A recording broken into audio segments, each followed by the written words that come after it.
Oh, Hi, Dave. cheers, Steve. You Hello, Boston. Hello, America. yeah, We got tell the me. same pair of glasses on.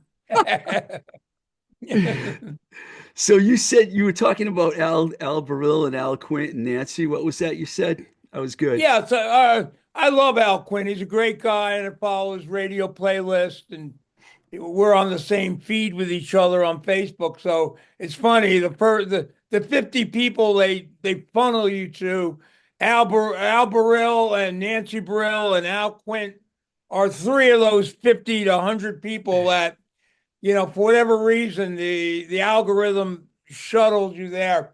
But yeah, we played with SSD Control in 1982 for the first time in Boston.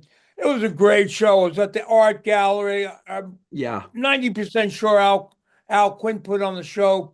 My lawyer, Peter von Shavers from Boston, he was at that show, and we always laugh about that show. And I got to see Al and Springer, and straight edge, and I made the joke, little beer, little queer, almost straight edge. Good. And but I love it. It was a glorious time, 1982, showing up in DC and playing with Minor Threat and Ian Mackay, and we camped out in New York 2 different times for like 4 months at a time.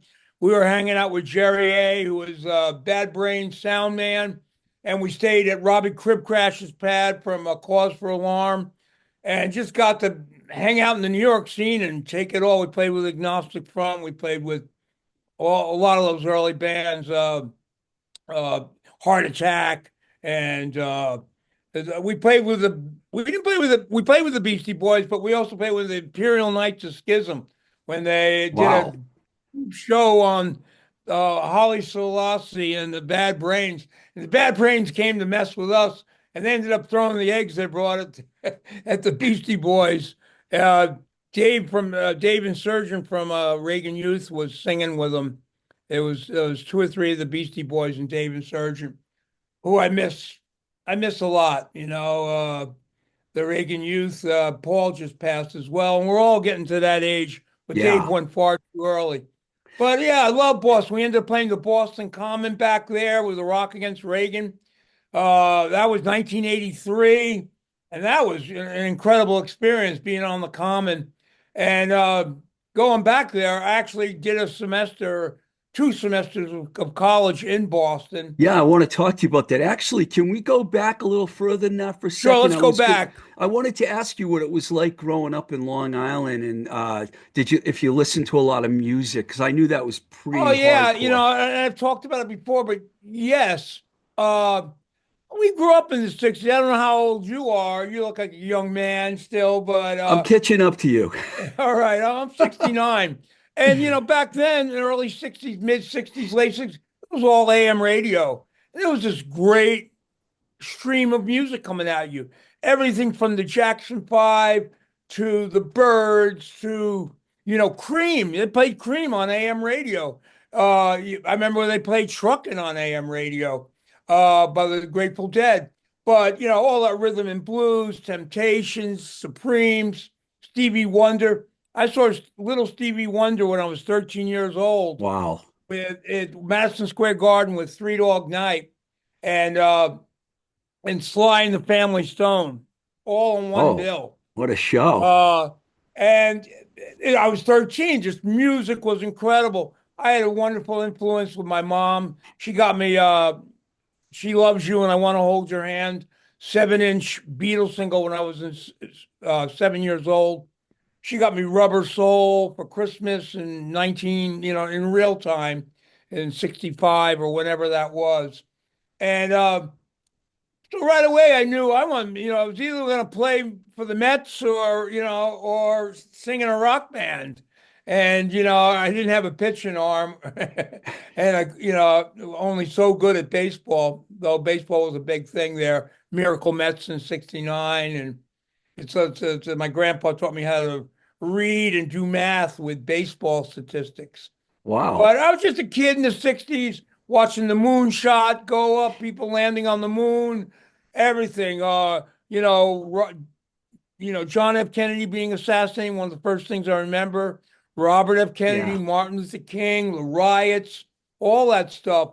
Moon landing on the moon, the Mets, the Jets, and the Knicks all won their championship years in '69. I was 13, 14 years old. But and then my high school walked out during Kent State protest after the students were shot. Yeah. So I had a radical, edge to everything. I was just that kind of kid where, someone handed me a joint when I was 13, 14. I took it. Uh, and, I it was just heard part of that fun. It was like Fast Times at Glen Cove High School in Long Glen Island. Cove. I was going to ask you where that was. I was Glen stoner Cove. turning skater, but all be kind of before it all. It was hippie thing had passed, and I knew I wanted to do it with music, and I didn't quite realize, we were going to develop punk rock. Like we were those people listening to David Bowie and Steely Dan and Roxy music, and then things started coming out, and all of a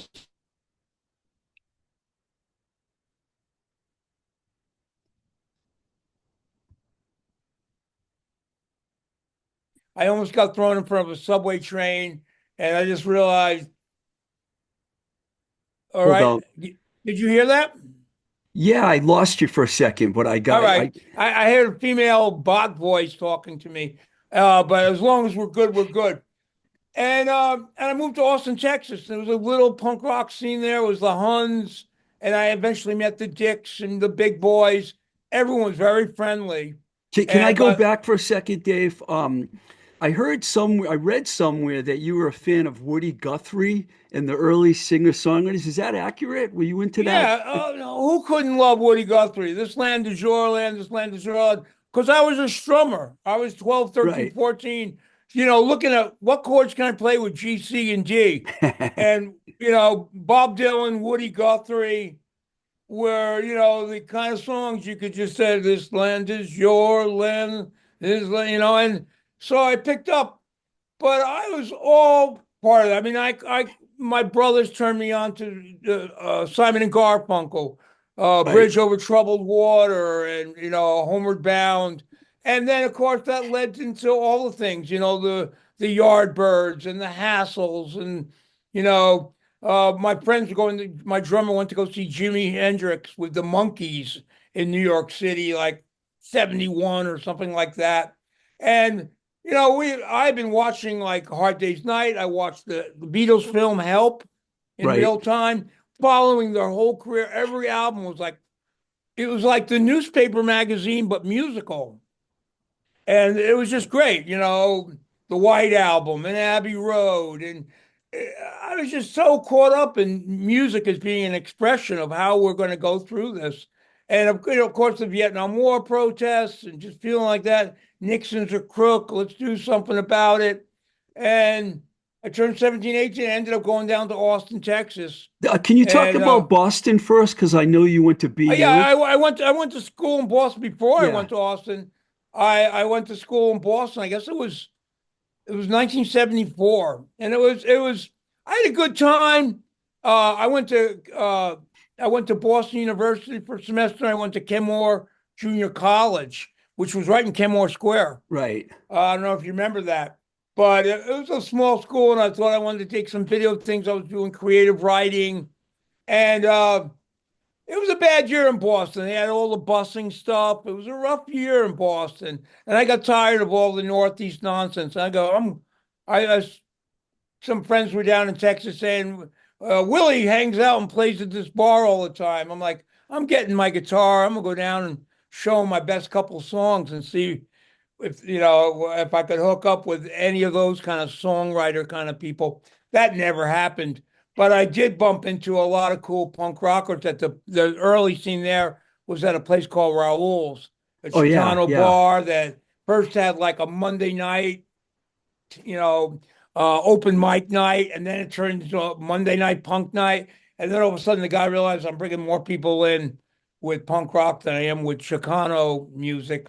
And though it stayed mixed, and it was kind of bar where Patti Smith dropped down, Devo dropped down. I saw them all there. And in a room smaller than the Rat, if you can How did imagine you them. end up? How did you end up getting to know the Big Boys and the Dicks and all those bands? Because I know you guys We all were hung just out. in that scene there, and it was so friendly and informal. You just go up to him and say, "Hi, Randy Biscuit, how you doing?" He had that Southern accent. "Hi, David," and it was just so charming. I was like, I love this guy, and he was all friendly. And here's a demo tape with my band. We'd love to open for. Sure, David. I think we could do that about a month from now. We're going to play again at Raoul, and then Gary Floyd and them, they were very political. They had a song called Dictate the Police. Gary Floyd, great friend of mine, an inspiration, would wear a Mao button, and he was an out gay person Yeah, talking, 77, 78, 79. Nobody was doing that, nobody was doing that. And he wrote a song called Dictate the Police, and I'm going to do something called Millions of Dead Cops. And, all of a sudden, we were doing benefits together for the El Salvador, farm worker union or something like that. And we were in Austin, Texas together, very friendly town. It really, punk scene at one point had 20, 30 bands. It got up to more to 100, but you really knew everybody. yeah. You go to a show, it was back in the day where there was 300 punks in the scene. Wa- You Was pretty there a much was there a knew them lot of all. was there a long period of time from when you went to the Rejects to the Stains and then decided to call yourself MDC? Well, yeah, it was about 3 years. Hmm. 78, I started to do the Rejects. We were a band that would show up at a party where a band was playing, and we'd say, "We got three songs. Could you let us play it?" And we'd play. We had a song called "Sex Is a Hex," and we played. We had. I wrote "I Hate Work," and we went to the party. So 78, we were the Rejects, and Yeah. they were doing other things. They were also in a band called the Delinquents, and they kind of went their own way. And kind of went our way, and we became the Stains. That was like 78, 79. With the Stains, 79, 80 with the Stains. We record a record, we send it out to everybody, and Jello Biafra got a copy, and Maximum Rock and Roll did. I sent it to Mickey Creep magazine, San Born to Francisco. Die single. And we had been hosting the Bad Black Flag and DOA, and we getting phone numbers and meeting Chuck Yeah. Dukowski and Greg Ginn Oh and wow. Joey Shithead and Fear. Bands were actually coming in, and they were living in a little Ford Econoline van, and there's 7, 8 guys, and there they are, and they're all no internet, no MapQuest, no GPS. We're going. We're playing a house party. We're playing a barn. All these kind of places. Really kind of an incredible period, that 81, 82, 83 period where things were just starting to go off. And So, literally, so you actually recorded Born to Die and John Wayne was a Nazi before MDC, yeah, and that then was you, 1980. We yeah. recorded right after the Ku Klux Klan came to town, and they've been Ugh. trying to like recruit at punk rock shows. Inner Sanctum Record Store had this free show on Saturday thing, and they'd come and they'd hand out beers that would say, "This beer was bought for you by the Ku Klux Klan," and they were like, "Oh, you people, you should hang with us. Yeah, society sucks. This place is fucked up. Blah blah blah." They had all the right mouth stuff, but we hanging out with the dicks and we push them away and blah blah. Then all of a sudden they announced a march, and it was at the state capitol. And we went there with the dicks and Sharon Tate's Baby and the Big Boys and a bunch of other bands, the Offenders. And there was a bunch of rocks there, and we just started chucking them at them as they started their march, and they they shuffled off, and the march was ended. They got in their vans, they went away. The police chased some people, and the paper the next day said punk rockers chased Ku Klux Klan from streets That's awesome. of Austin, Texas. And I wrote the song, "No War, No KKK, No Fascist USA," and started playing it. We recorded it, 1980. It came out in the spring of 81. I mailed it off. Jello Biafra got it with Tim Johanna, Maximum Rock and Roll. He gave me a gig. The first California gig we had was with the Dead Kennedys, July 2nd, 1981, like it Wow. happened yesterday. It was small hillbilly guys just, coming to the big city, pulling up to the club, unloading, seeing 400 punks out there and just going, wow, this is incredible.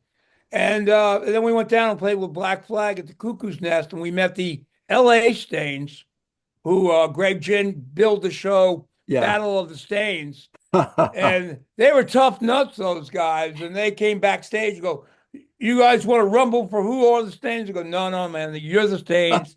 We're becoming something else. And we right on the thing, we started doing something else at Cuckoo's Nest.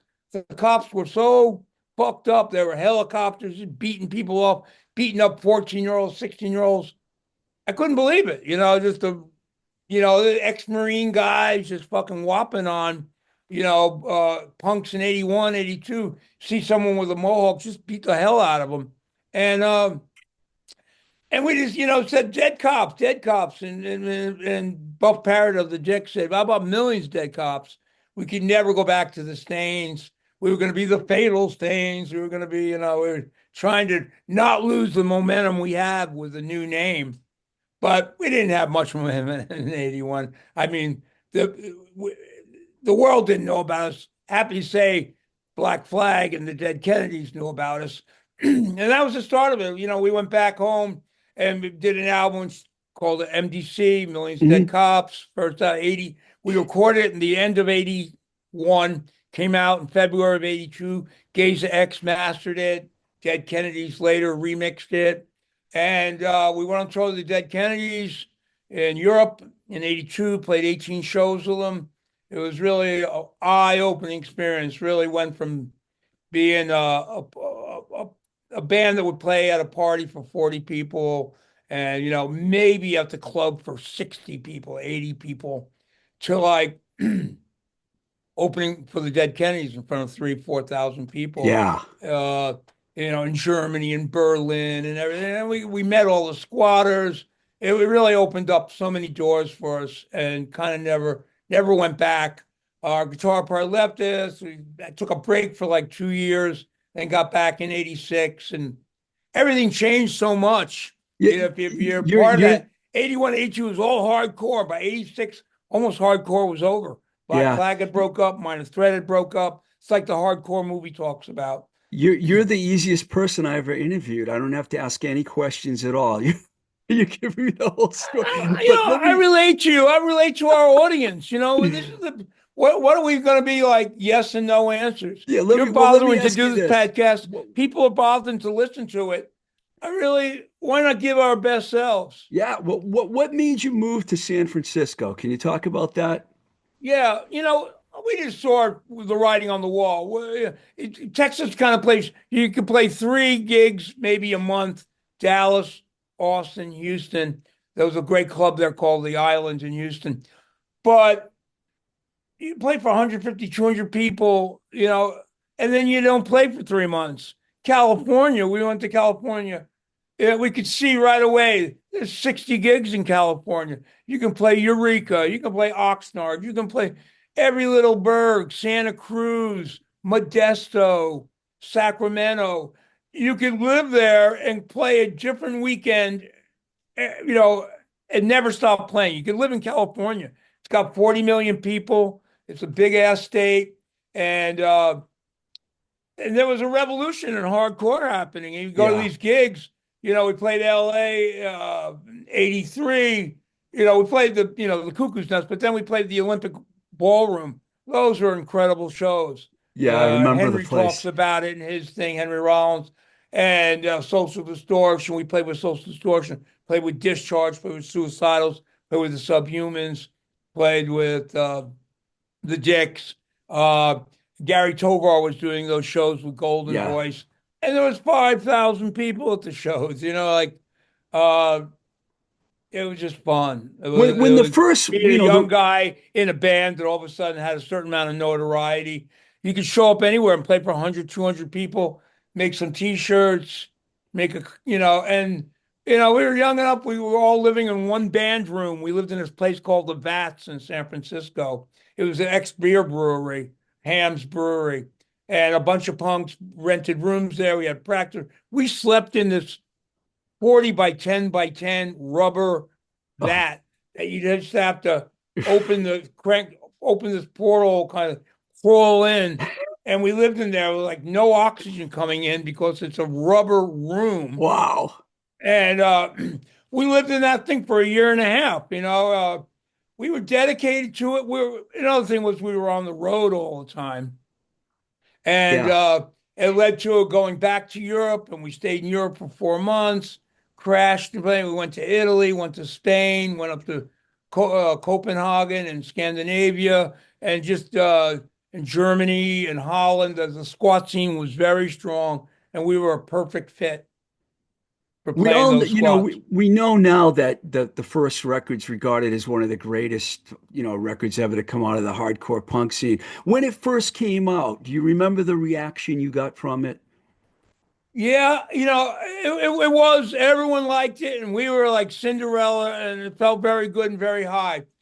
It's kind of weird. I was in the studio. I was so inexperienced. I didn't even know what the hell we sounded like. It's not like today where you can, you know what's going on, or you pre-record before you go into the. We would practice it, and we'd have these little tape recorders that you push record Yeah. and play at the same time, and it was just such a rough recording. I didn't really have a feel for it, what we sounded like, and when I first heard it, I was like, holy moly, this is good, like, and uh, and it was our ticket to ride, we put out 1,000, sold right out, made another 1,000, sold right out, and it Alternative just seemed like tentacles, doors right? opened up for us. 1982 Yeah. came out February 82. By 82, 83, 84, we were invited to the party. We played. We went on the Rock Against Reagan tour. We played 47 shows with DRI and the Dicks and the Crucifix, and that was a Boston Common tour, and played all over. Played State Capitol steps. It was just this cool, fun thing for a 23-year-old guy just to, Yeah. just go, wow, look at these doors open. And then Dead Kennedys opened up 18 gigs in Europe. And of course, we went for $200 a show. We were sleeping at squats and, getting taken home every night by different people, taking trains to the show, uh, just getting by, with our, but it was so great. It was so incredible. Uh, it's just a wonderful, punk rock was so much fun back then. It still is a lot of fun. I still have a lot of fun. I go to these shows. I love the Rebellion Fest.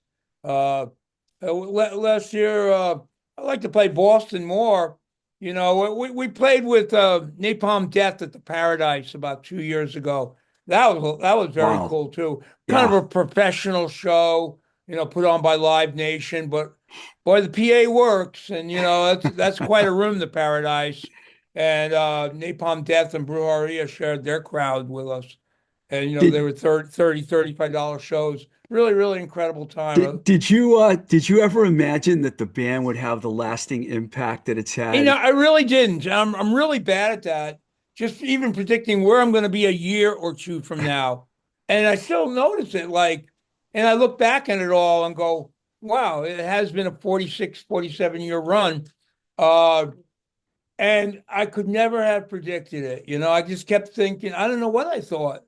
Uh, but I didn't see Op Ivy turning into Rancid, and what happened to Gnostic Front blowing up, and Epitaph Records, and all those bands went crazy, and Keep Them Separated with the Offspring on the radio. Uh, I didn't see it, and, to the point, like Punk Rock Bowling has 15,000 people in Vegas, and we played the big stage there.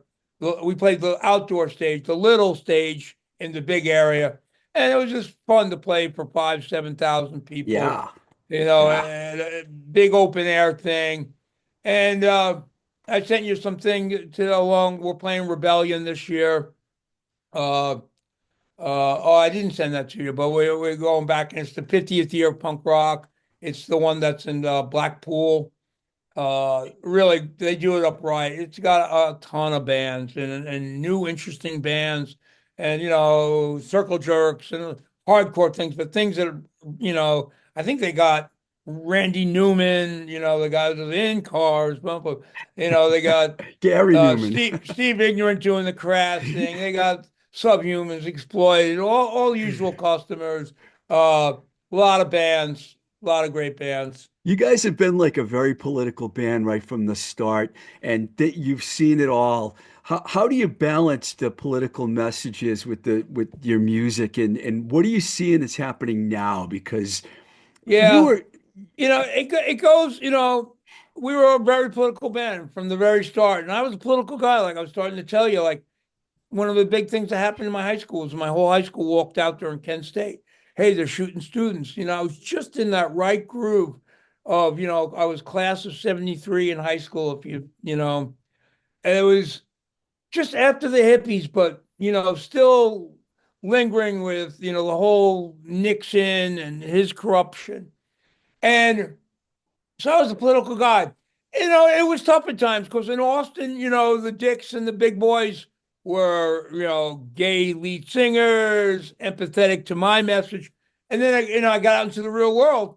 And even the first time I met Al Barilla and SST Control, we had hardcore in common, but the message was like, what do you mean John Wayne was a Nazi? And I'd have to explain myself. And what do you mean you're a vegetarian? What do you mean animal rights? You know, and and that's why we fit so well with the squat movement in Europe and took off in that direction. And we kind of fell in with Maximum Rock and Roll, and they kind of took us under their wing. But then we got labeled with that, and then there was a big anti pushback on all the political stuff in the mid '80s. Nobody wanted to be told what to do. Nobody wants to be told what to eat. Blah blah blah. So we put ourselves out there and, I got some flack for it, I mean, we went on tour with the Bad Brains and they were homophobic. And, in the middle of the tour, we just said, F this, this is not our Rasta. Love is our religion. It's not all this homophobia and blood clot faggots will die. Not, it's beyond like, I don't agree with gay people. It's not my cup of tea. It was like, these people deserve to die. And I was like, no, that must have been no, horrible. we're all God's children, and that's my religion. And I remember that happened in 82, 83. We got interviewed by Maximum Rock and Roll, and some people hated us, and some people loved us. It was nice to get the love and to be the spearhead of the political movement, but it was just kind of weird for all of a sudden I got hate from people I never even knew, like, just, oh, I don't like MDC, like whatever. And it comes with the territory. If you stick your nose up, and if I kept it more generic, I it wouldn't have been real, Yeah. and maybe it would have worked out. I've been better friends with some of the people, but it is what it is, and I had to be true to myself. And uh, I'm glad we were political. We did a lot of food not bombs activities, and through the years, through benefits for or different things, and you know, identified myself with liberated queer culture. And for all that is, and that scares a lot of people. Uh, it just scared the piss out of a lot of people. People have grown up, and it was really great to see. Even though I did read an interview with the some big uh, Dropkick Murphys, and they were being very political, and it was like very good to see people I didn't think to be political were standing up. Of course, this was more like 2005 or whatever, They're but still like that. The drop yeah, kicks are yeah, still and like it's really that. great. It's really Yeah. great, and I was very happy for them playing the Super Bowl, and I think they're a great act. And you know, but I understand people got to be true to themselves, and some people aren't political. They don't want to, they don't want to they don't want to be black qualities. They just want to fit into this thing and make music. And I understand that. It's just I don't want to live in the Trump era, Trump MAGA world. It's very sad and crazy, the world we're going to be a part of. And and I wish I had done a better job of schooling people, actually. You I was going know, to ask you, in today's political climate, do you feel that punk music still is relevant and impactful as it was back in the Reagan era? I think it is. I think true punk is you know being political and being fighting for your rights. And there's still a lot of good bands that are doing that. But yeah, there's a certain generic quality to it where people don't want to stick out so much, like Yeah, I mean Green Day played No Trump, No KKK, No Fascist USA. They were American Music Award. They went on Jimmy Kimmel, told them it was me that wrote it. I was very gratified. We played backyard parties for those guys. And yet there's a lot of people who I thought would say more, don't say so much. And that's just where they're at. They don't want it's not necessarily fun to be hated by somebody. I go online sometimes, and I'll just say something about no Trump, no KKK. Here's our video. And if I do it on my generic MDC Facebook page, I get hate. sure. You commie bastard, go back Yeah. to, Italy or wherever the hell you're from, Italian, Irish, and um, I'm kind of amazed by it. I used to get into these long conversations with people. Now I just kind of like laugh about it, but it's a certain amount of stuff you got to deal with. Do But you think we're going backwards? I think, someone talked about America, it goes forward and then it goes backwards. It has different waves.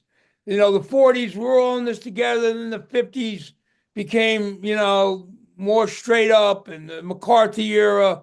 And then the 60s came and self-examination, civil rights movement, and appreciation of Martin Luther King after he was killed, mind you. And, pulling out of Vietnam. And then Jimmy Carter and Willie Nelson at the White House, and then the Reagan years. Yeah. When we saw Reagan get elected in 80, 81, thought the end of the world was coming. Thought he was going to start bombing the Russians. Thought there was going to be missiles over everywhere. It was part of the reason between that and nuclear power, I thought, I don't know what this planet's going. Here we are 40 some odd years later. And I still ask, geez Louise, where's this planet going? Where's the consciousness? Right now, it's shifted back with this last, just to even think that 49.5% of the people voted for Donald Trump. Part of me still doesn't believe it, but, It is hard to believe. it's just where the consciousness, there's a lot of, they've dumbed down America, and there's a lot of people who aren't thinking deep. Oh, he's a business guy. I'll vote for him. Oh, I'm tired of mealy mouthed politicians. Really sad. And to a certain extent, Hillary Clinton should have brought on Bernie, and he should have been the vice president. I don't think he ever would have lost. They needed that exciting edge, that Main Street Democrat and blah blah blah. But the parties were at war with each other. And then Biden was Sleepy Joe. And it was all right with me, but obviously not all right for a lot of people. In the pandemic, people had a hangover. And yes, I think things go back and forth. And right now we're in a lull situation. Hopefully Congress will change in 18 months, but it's going to be a crappy ride till then. I'm not worried about myself, and I got my own thing going. I play enough. I get Social Security. Yay, yay, Social Security. Pay your For now, taxes, right? everybody. Floss, and pay your taxes. Because there will come a time when all of a sudden life is good because I get my check once a month, second Wednesday of the month, and there's a certain security you have knowing your Oh phone yeah. bill's paid, your rent is paid, your bills are paid. You got enough for a few bags of groceries. I don't have to do anything.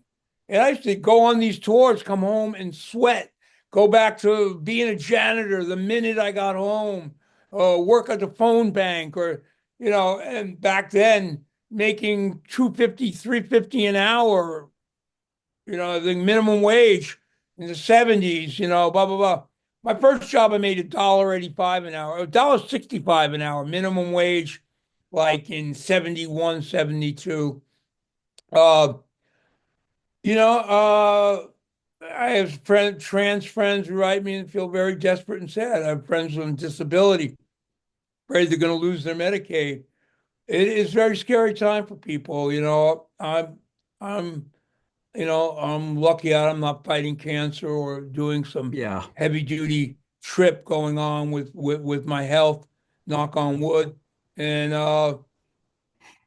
yeah, it's going to be tough the next couple of years. I hope they don't destroy as much as they do, and I hope this pendulum swinging and people's consciousness learn now that they get Trump for 2, 4, 6 more years.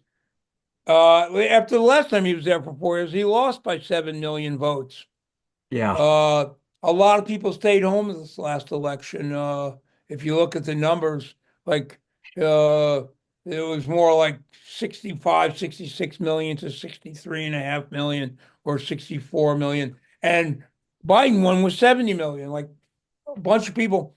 It was kind of weird because I was on tour in October. I was registering people to vote, trying to get consciousness. I was in Pennsylvania.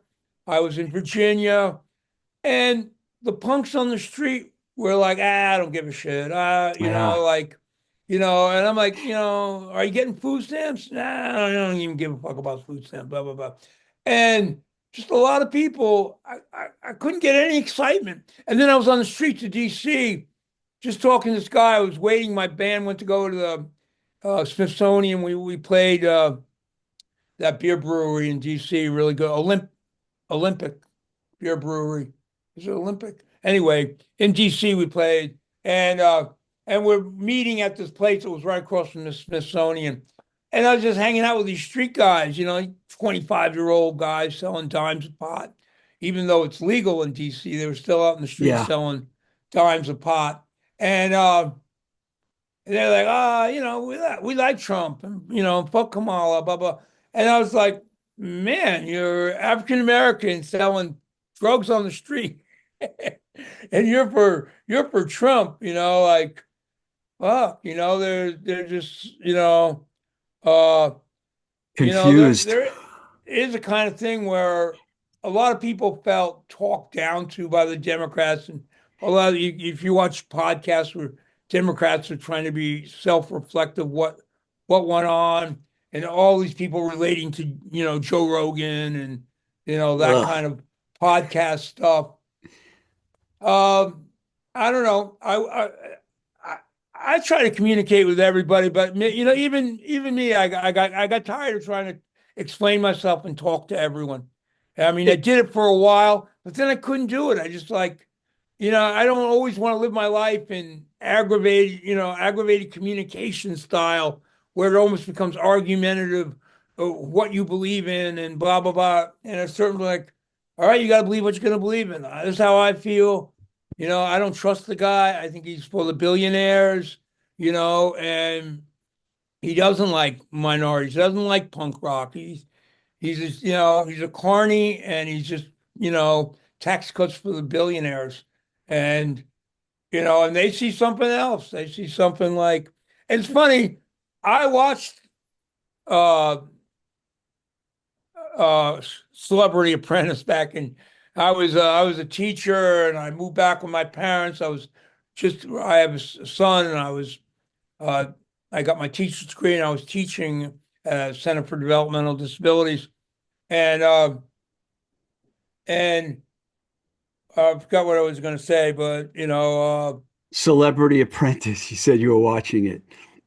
yeah. Oh, watching Celebrity Yeah. Apprentice because I was working at school, and I started watching ER and Celebrity Apprentice, and I'd see him firing people, and I never liked him that much, Yeah. but it was kind of interesting to watch, and Piers Morgan came out of there, and I saw the Penn and Teller guy, the magician. I watched that, but I could see people were addicted to it. People like the boss that's going to fire the people that they don't They like. still do, apparently. Another version of the Yeah. Gong Show. Uh, Yeah. Let's Celebrity go back to Apprentice. yeah, let's go It's back to the music a little bit because I wanted to ask you about, what some of your more rewarding aspects of being in MDC. Plus, you guys changed the name a lot. Can you talk about that a little bit? What made you Yeah. change the name? Well, yeah, we were Millions Dead Cops, and there we were, 23, 24, going through borders, flying, going to Canada. We got busted in Canada. My guys double parked. I wasn't in the van in front of a post office. Police just, they were smoking a joint in the van. Police got on them, Canadian police in Toronto, busted them, threw them in jail, found out the name of the band, Uh-oh. and went totally apeshit. Ripped the van apart, charged my guys with weapons to for a weapons charge, which was basically crowbars in the van that were with the tires. They were just slamming us, They were looking for something. and Yeah. I really realized what a fucking target we were, Millions of Dead Cops. So all of a sudden I start backpedaling and say, I don't want to get in fight with every redneck, every cop between here and every little show in the world. I'm going to be MDC.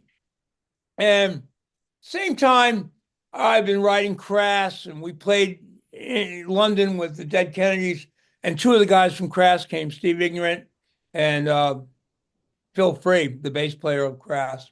And they invited us out to the Crass farm like a week after the tour was over.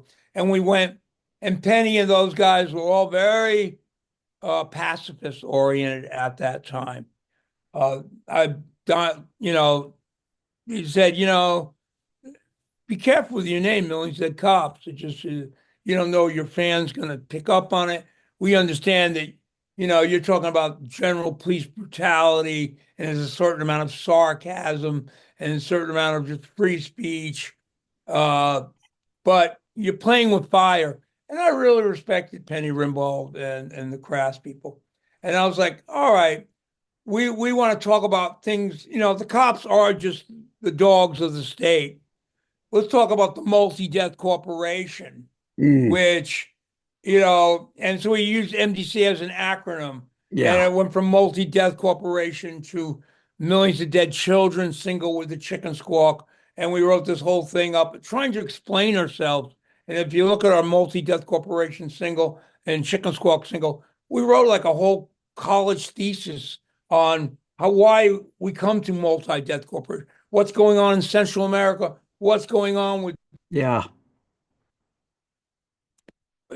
people that make war weapons and, bombers and Trident submarines. They're bringing death.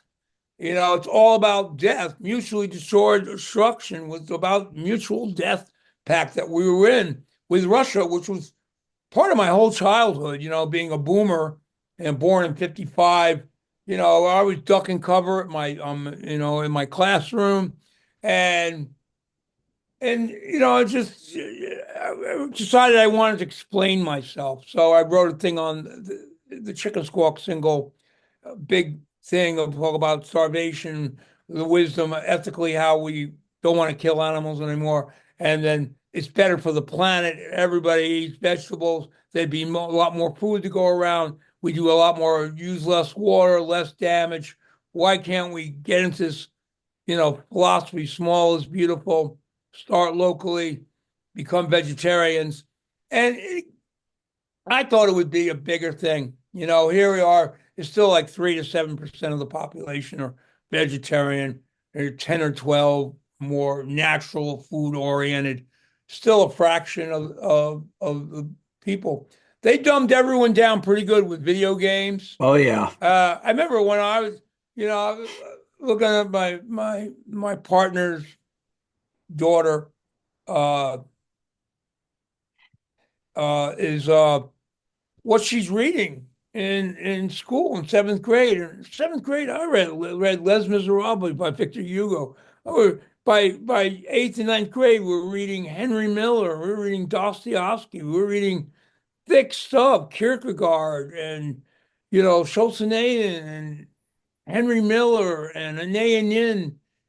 And it led me to Kurt Vonnegut and Jack Kerouac and Ken Kesey Um, and the kids these days aren't reading none of that. Yeah. They know who Spider-Man's girlfriend is, and they know who, the octopus villain, what his story is.